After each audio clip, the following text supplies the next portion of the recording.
News for parents. So kids under 5 can now get vaccinated. It's been a long process to get approval from federal health officials for this age group. Yeah, and so many parents have questions about young children getting shots. I have a 2-year-old. I've been hearing all the questions parents have at the playground, so this is a really important conversation to have. Dr. John Whyte is the Chief Medical Officer for WebMD. He's also worked for the FDA and joins us to talk about some of the concerns for families. Thank you so much for joining us, Dr. Whyte. Good morning.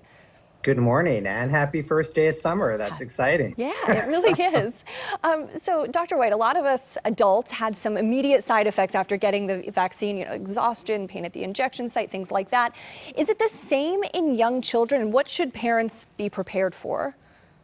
They really are the same side effects, which are sometimes you can have pain and swelling at the injection site. Sometimes you can be tired for a little while. But remember, in kids, these usually resolve in a day or two. As adults, we tend to have them a little longer. So that's a good sign, very few side effects. And we haven't seen these instances of heart inflammation in this group. We're going to monitor it, but we can be assured that these vaccines are safe and effective in kids. Yeah, and doctor, some parents are concerned about long-term side effects from the vaccine. So what do you tell families that, might be vaccine hesitant? I remind families that 20,000 kids in this age group have been hospitalized. That's a lot. And nobody wants their own child in the hospital. So they might be concerned about long-term effects of the vaccines. I'm concerned about the long-term effects of COVID. We've seen an increase in the incidence of diabetes in kids who have gotten COVID. And here's the thing about vaccines that we've studied for decades. Things that occur as a result of a vaccine occur usually within the first few weeks. And these vaccines have now been studied for years. So we really can be assured of their safety and efficacy. We don't want our kids to get sick. And remember, it's not just about being hospitalized. It's about missing learning opportunities, not being able to go to school, not being able to play with other kids, at camp. Because if you get COVID, you're still going to be isolated for 5 days and then masked for another 5 days. And if we can avoid that, that's what I'm doing as a parent. Yeah, that's a good reminder there. And the vaccines from Pfizer and Moderna have both been approved. So what's the difference between them, and is one better than the other in any way? Yeah. We don't know if one's better than the other, and they're, technically they're authorized under a public health emergency.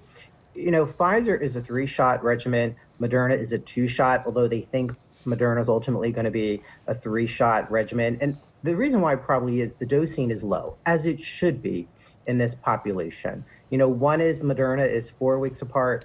Pfizer is 3 weeks apart, kind of as it was for adults. So there are some differences, but just as it is for the vaccine for adults, I tell patients and parents, take what's available for you that day. Make it convenient for you. And as we talked about, I really want to encourage that discussion with pediatricians and family physicians. For sure. And doctor, real quick, how do parents sign up their children to get the vaccine?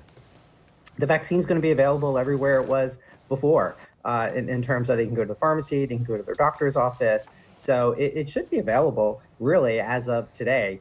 And they should call their pediatrician or their local pharmacy to find out. And also worth pointing out that these recommendations go whether your child has already had COVID or not, right? That's absolutely right. And I want to point out also, all the votes at the committees of independent advisors have been unanimous. It's hard to get a group of doctors and public health experts to agree on anything, let alone unanimously. So that should give parents some encouragement as well. Absolutely. All right, Dr. John Whyte, thank you so much for your time this morning and all of this very useful information. We really appreciate it. And thanks for having me. A lot of excited parents, for sure. Yes, I'm one of them. All right, we'll send it over.